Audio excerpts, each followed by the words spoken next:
aujourd'hui, dans cette vidéo, je vous propose de vous parler du 6e chakra, soit l'avant-dernier des 7 principaux centres énergétiques du corps, soit le chakra du 3e œil, le chakra frontal. C'est maintenant, après le générique.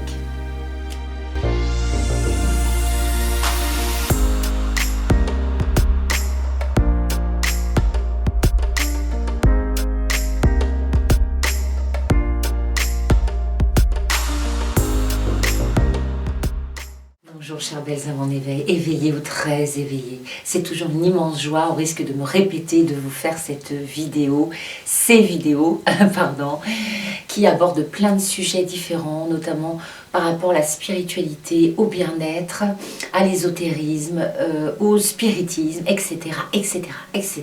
Et pour continuer aujourd'hui dans la série des 7 centres énergétiques du corps, eh bien c'est l'avant-dernier, le 6e chakra, le chakra du 3e œil, dit le chakra frontal. Ce chakra se situe vraiment entre les deux sourcils, à moins qu'on ait les sourcils basés très très haut ou très très bas. C'est vraiment pour vous donner une délimitation au niveau de la fin de l'arête du nez. Donc on est vraiment là. Ça c'est un point d'acupuncture, de digipuncture à ce niveau-là pour le chakra du 3e œil.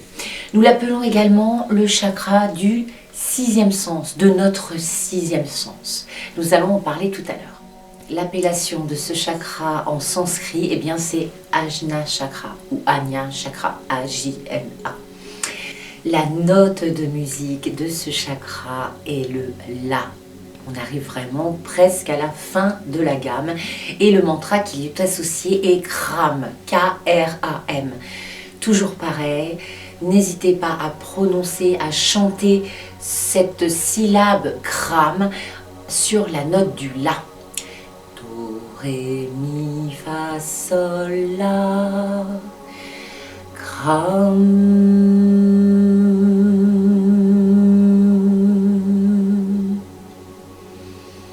Pareil, vous devez ressentir à quel point les vibrations montent maintenant au niveau de votre front, de votre visage. Ça devient de plus en plus subtil, de plus en plus éthéré, aérien, puisqu'on monte en énergie, en vibration, on s'allège de plus en plus jusqu'à arriver à celui vraiment de la spiritualité. On est vraiment dans des chakras spirituels désormais. Les 2 derniers chakras sont vraiment spirituels au possible, même s'ils ont une incidence très très forte sur notre physique, comme tous d'ailleurs.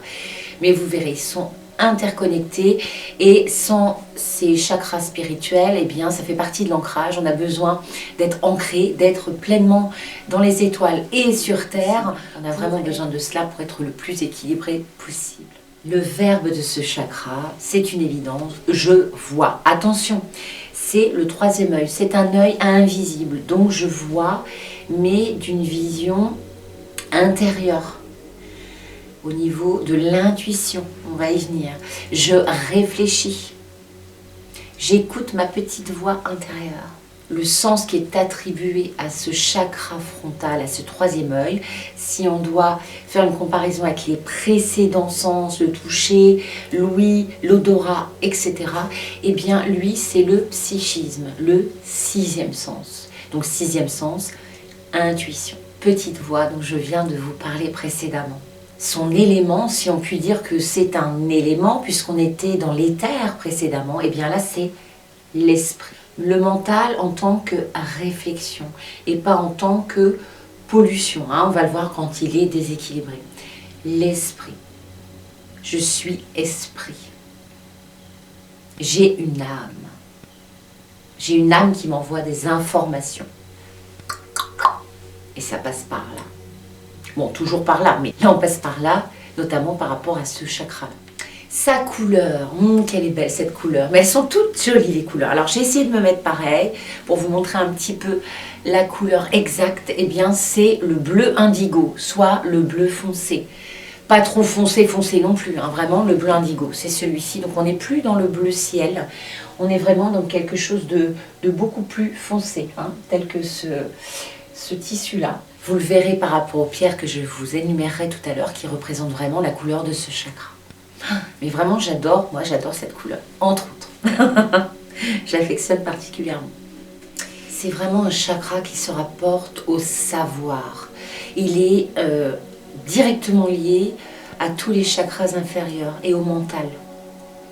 C'est vraiment un chakra que l'on peut développer progressivement en travaillant sur son intuition, en écoutant de plus en plus la petite voix qui nous parle toujours en premier. Vous savez, par exemple, quand on voit quelqu'un la première fois, puis vous avez une petite voix qui va vous dire oh, c'est super, il a l'air super sympa. Puis après, votre mental vous dit ah non, je sais pas, il a une drôle de tête, il a l'air louche, il n'a pas l'air net, ce type-là. Eh bien, on a tendance à écouter. Vous savez, vous avez le petit ange, le petit démon. Le mental, c'est souvent le petit démon. Ou inversement, on va avoir, comment dirais-je, une très mauvaise impression sur quelqu'un au premier abord. Et puis, on a notre mental qui va nous dire mais non, mais oh là là, t'es dans le jugement, donne-lui une chance. Bon. Attention, c'est pas méchant ce que je dis, c'est vrai, vous avez dû tous le ressentir au moins une fois. Eh bien, c'est toujours la première petite voix, mais c'est 1/10 de seconde qui est la vérité, qui est une information pour vous guider. C'est vraiment le chakra de la guidance. On passe par ce chakra-là pour vous donner des informations. Et ces informations-là vont servir à tous les autres chakras. Il est également lié à la capacité de concentration, de voir plus grand les choses. Il est vraiment lié à la sagesse.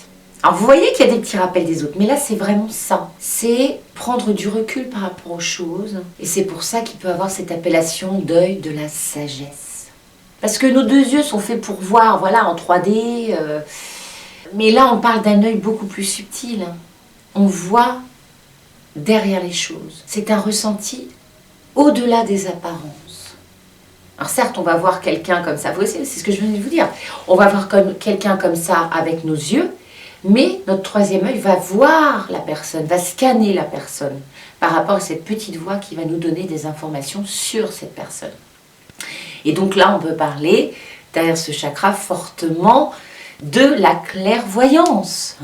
Autant nous étions dans le chakra de la gorge au niveau de la clairaudience, donc d'entendre, mais non pas avec son ouïe, mais d'entendre avec cette capacité extrasensorielle, un étirement du sens physique qui devient très subtil. Et bien là c'est pareil, on va non seulement voir avec nos yeux, mais là le troisième œil va voir avec son intuition, sa clairvoyance, des flashs, mais quelque chose qui ne sera pas palpable comme dans la 3D, comme dans notre vision physique des choses.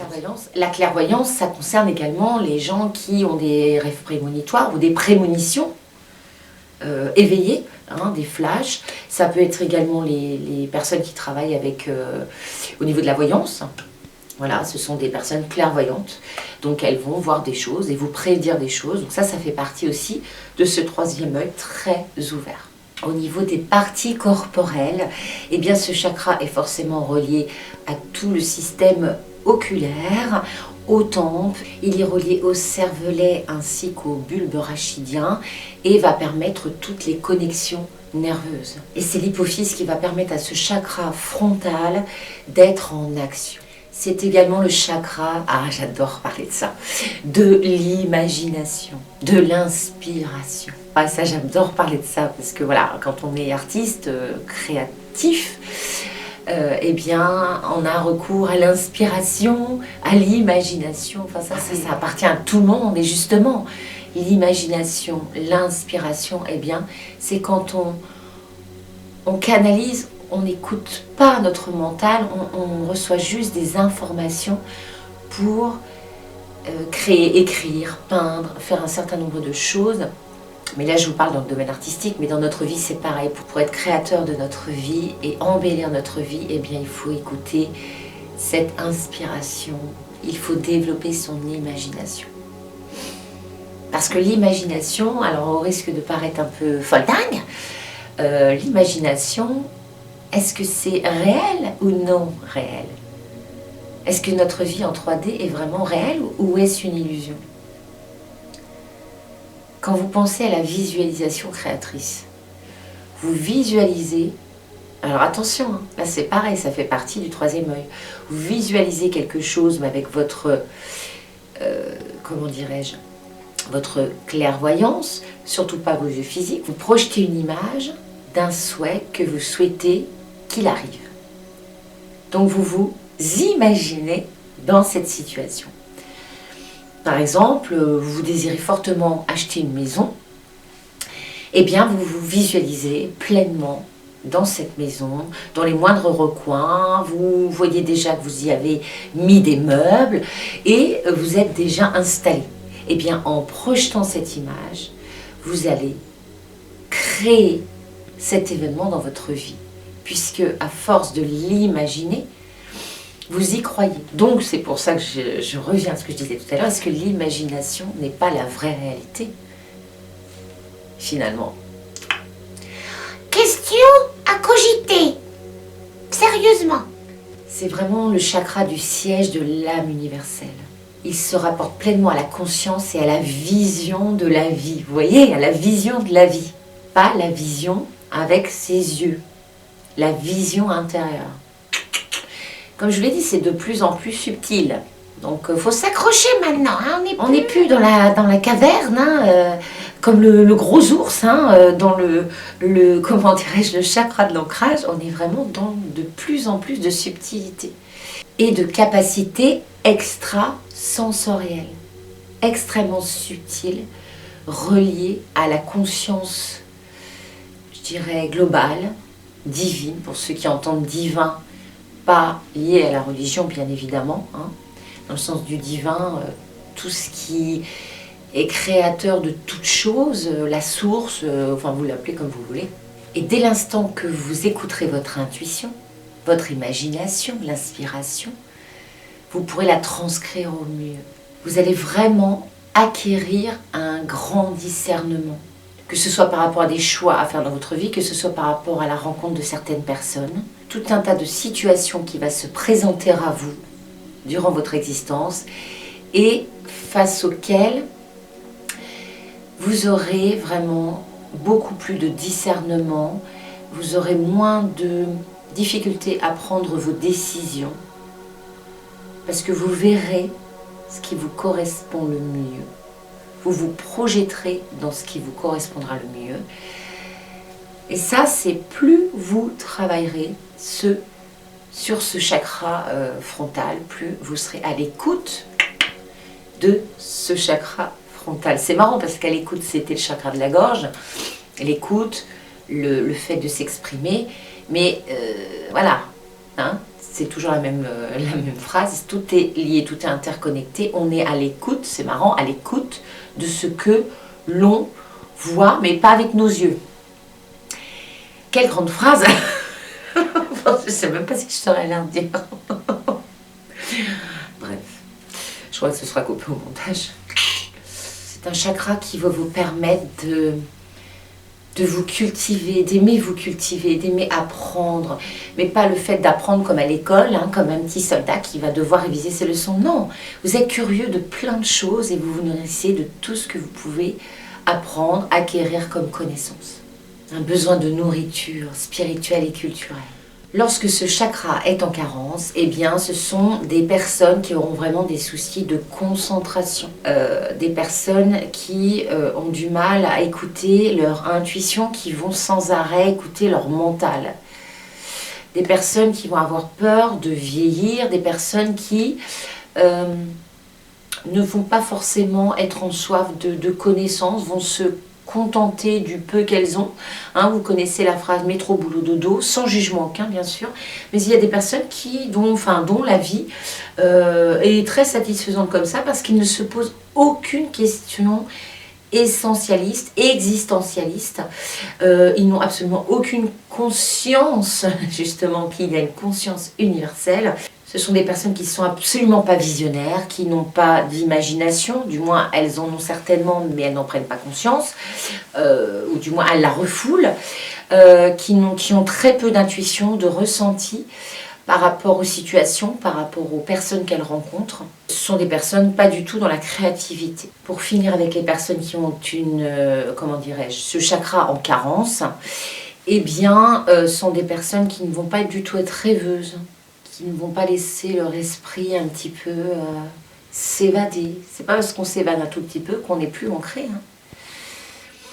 Et à l'inverse, des personnes qui ont le chakra trop ouvert, eh bien ça va faire des personnes complètement, voire trop rêveuses justement, trop dans leur monde imaginaire. C'est des personnes souvent, comme on appelle, des personnes qui sont tout le temps dans la lune. Alors on avait fait allusion dans un des chakras précédents, mais là c'est vraiment très très prononcé. Ce sont des personnes complètement éparpillées, des personnes qui vont complètement dissocier le domaine de l'imaginaire, de l'imagination avec le quotidien, le concret. Alors que non, il ne faut surtout pas les dissocier, ils sont liés. L'un ne peut pas vivre sans l'autre.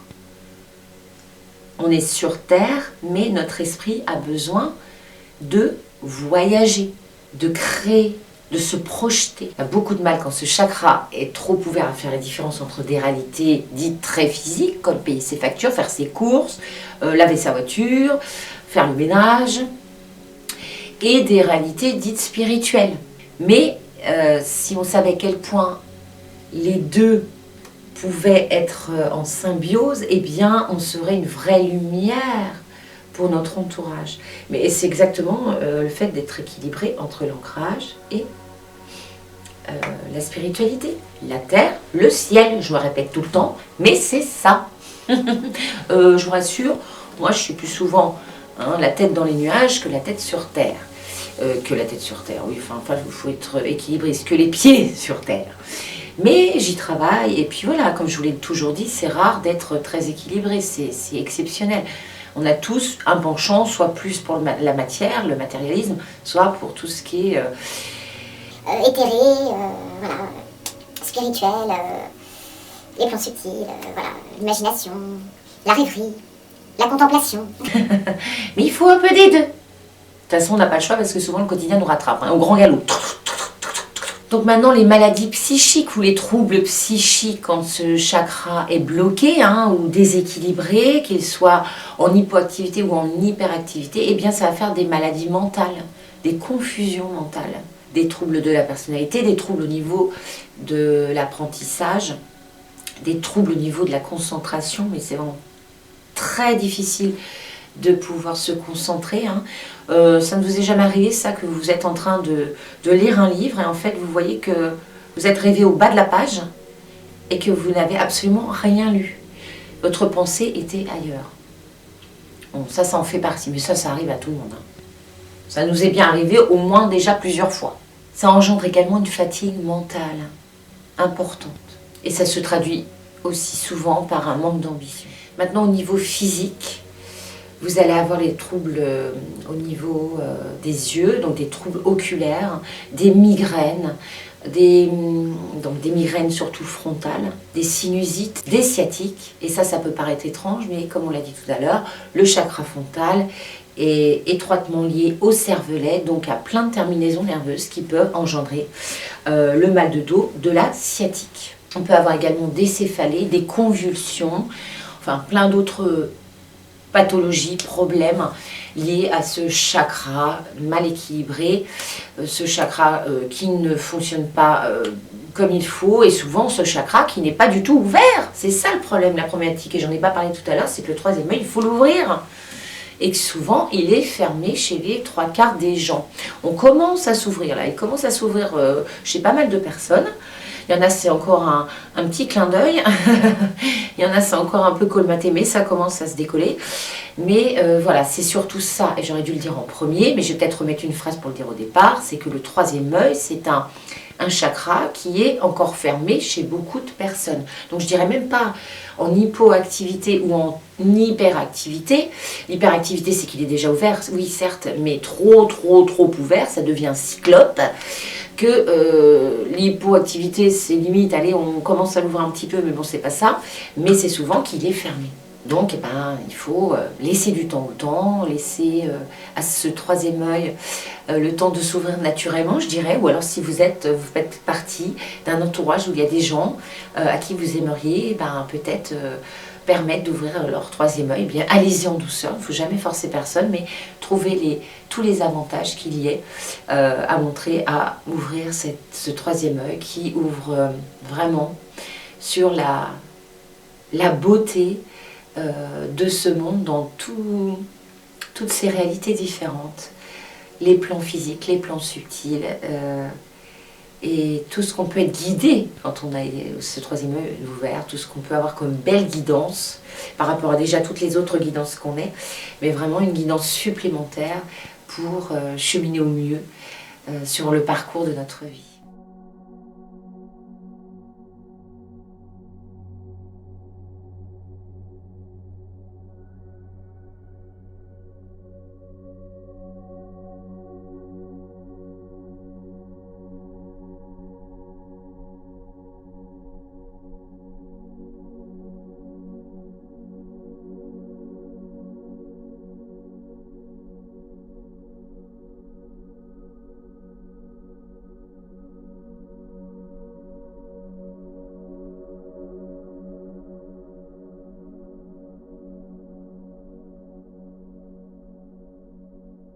Maintenant, nous allons voir des petites solutions comme d'habitude pour veiller à ce que ce troisième œil s'ouvre ou qu'il reste bien ouvert ou qu'il reste ouvert correctement, ni trop peu ni trop.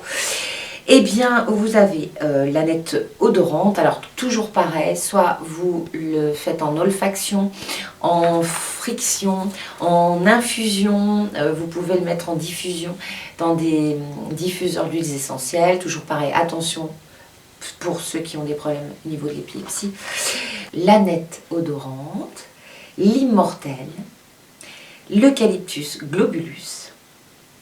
D'ailleurs, l'immortel, je crois que c'est la fleur qu'il y a au sommet des montagnes, qu'on a beaucoup de difficultés à trouver. La sauge sclarée, le laurier noble, le patchouli, le bois de santal. Bon, après, vous faites votre sauce suivant ce que vous appréciez le plus comme odeur. Moi, personnellement, le patchouli, c'est pas du tout mon truc, donc je le prendrai pas pour ouvrir mon troisième œil. Je crois que là, soit il va se fermer direct, soit il va carrément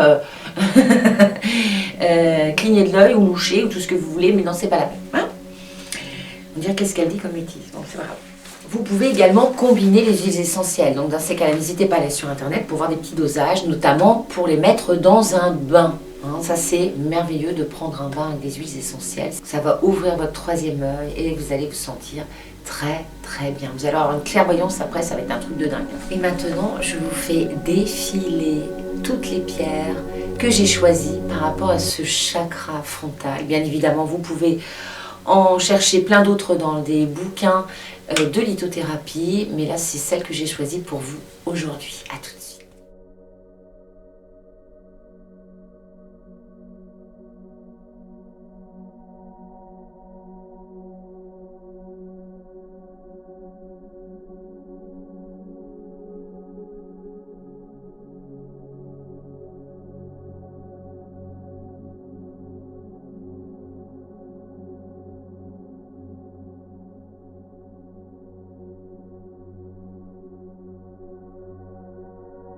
Les pierres, toujours pareil, vous pouvez les porter sur vous. Là, en l'occurrence, c'est le chakra frontal, donc à part vous mettre des petits, vous savez, comme un petit serre-tête à ce niveau-là, avec des petites pierres accrochées. Donc, ça diffuse très très loin, à une portée très importante, donc vous n'êtes pas obligé de la porter sur le front, hein, loin de là. Mais ayez-la proche de vous, ou le soir, toujours pareil, derrière votre oreiller, sur votre table de chevet. L'idée étant l'intention que vous lui transmettez à cette pierre afin de vous aider au mieux à développer le troisième œil, à développer ce chakra, à l'équilibrer le plus possible ensuite. Donc n'hésitez pas à avoir ces petites pierres autour de vous. Par contre, ce que je n'ai pas dit dans les précédentes vidéos, essayez de mélanger, d'alterner avec les pierres. C'est-à-dire que ne portez pas une pierre pendant 3 mois. Hein. Ou si vous souhaitez absolument la garder pendant 3 mois sur vous ou près de vous, N'hésitez pas à régulièrement la nettoyer énergétiquement, hein. Vous savez, dans un bain d'eau de source ou minérale, ou alors une eau du robinet mais que vous avez réénergisée, un bain de lumière. Pareil, renseignez-vous parce que certaines pierres ne supportent ni le sel, ni l'eau. Il y en a qui ne supportent que la lumière du soleil, certaines que la lumière de la lune. Donc vraiment, vraiment faites attention, prenez des précautions et surtout renseignez-vous préalable au risque de détériorer complètement une pierre et de la rendre complètement dénuée de ses vertus pendant très très longtemps. Donc dans ces cas-là, une pierre qui a été détruite, je ferai peut-être un tuto là-dessus, mais il faut la remettre à la terre, dans une forêt, dans votre jardin, si vous avez un jardin, et puis attendre, et puis laisser faire la nature, mais ne pas la récupérer plus tard, voilà. La remettre dans la nature, et puis vous procurer d'autres pierres, et en prendre surtout bien soin. Les postures de yoga, eh bien, elles sont pareilles, les suivantes. Je les fais défiler tout de suite pour vous maintenant.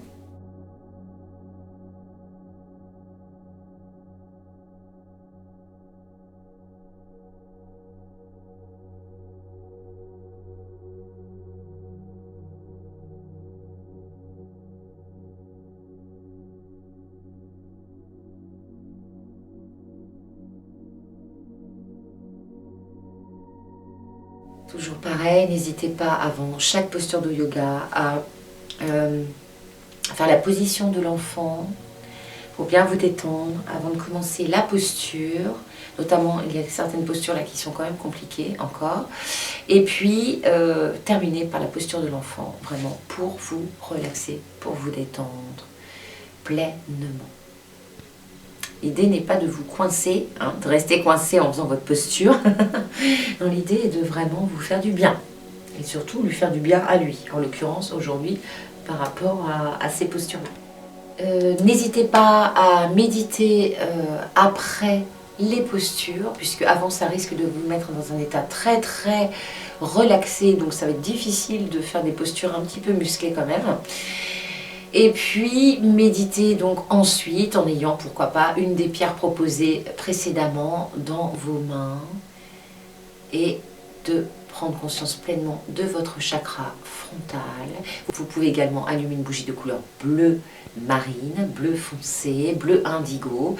Moi j'ai du mal à en trouver personnellement. Et tout ça pour un petit rituel avec des senteurs par rapport aux huiles essentielles proposées tout à l'heure. N'hésitez pas à faire toutes ces petites choses et vous verrez que ça vous mettra vraiment dans un état d'accueil, d'ouverture de ce troisième œil si jamais vous cherchez à l'ouvrir ou si vraiment vous voulez rester connecté, pleinement intuitif, pleinement inspiré, pleinement imaginatif, et bien ouvert sur le monde, mais ouvert, une ouverture d'esprit avec le cœur, avec les yeux, la vue qui voit au-delà des apparences, une vision de l'au-delà. Eh bien, n'hésitez pas à faire tous ces petits rituels magiques qui vous feront, et ça j'en suis sûre, beaucoup, beaucoup de bien, et qui feront mouche. Bonjour mademoiselle. Oui, c'est le printemps, les mouches arrivent, les allergies arrivent. Vous voyez, quand on disait qu'on avait des troubles ophtalmiques, eh ben moi j'ai une petite allergie dès le mois de mars, ça commence, les allergies au pollen, etc. etc. Donc je ne sais pas si ça se verra, je regarde dans la glace, non, à la caméra. On dirait que j'épluche des oignons en permanence, voilà. Mais bon, soit dit en passant. Voilà. En conclusion, écoutez votre petite voix. Moi, j'ai ma petite voix qui me dit pour vous, prenez soin de vous et portez-vous bien. Aimez-vous. Chouchoutez-vous, dorlotez-vous. Non, mais soyez intuitif. À la première petite voix qui vous parle à chaque fois, c'est votre intuition. Elle ne vous trompera jamais. Elle dira toujours la vérité. La vérité la plus pure, la plus aimante possible par rapport à vous.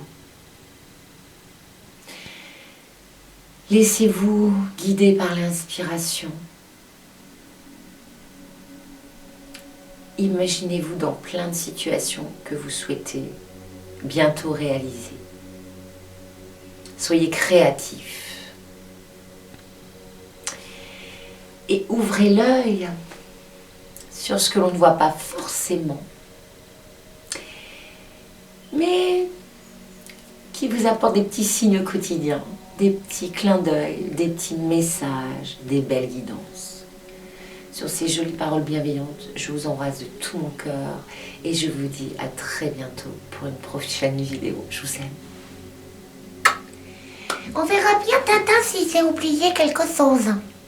Est-ce que j'ai oublié quelque chose? Je ne sais pas. Oui. Je ne sais point. Je ne sais point. On a vraiment besoin de cela pour être le plus équilibré possible. Ce chakra, il y a beaucoup de choses à dire. Beaucoup de choses à dire. Son sens évolue. Eh bien, il faut écouter. Lorsque ce chakra a une carence, des troubles de la personnalité, des troubles, des 7 centres énergétiques, des 7 centres, ça commence bien. Le chakra du 3e œil, avec toutes les terminaisons, mais j'ai vraiment les yeux, on dirait que j'ai plus des... On dirait que j'ai... Bon, mais c'est dans la boîte.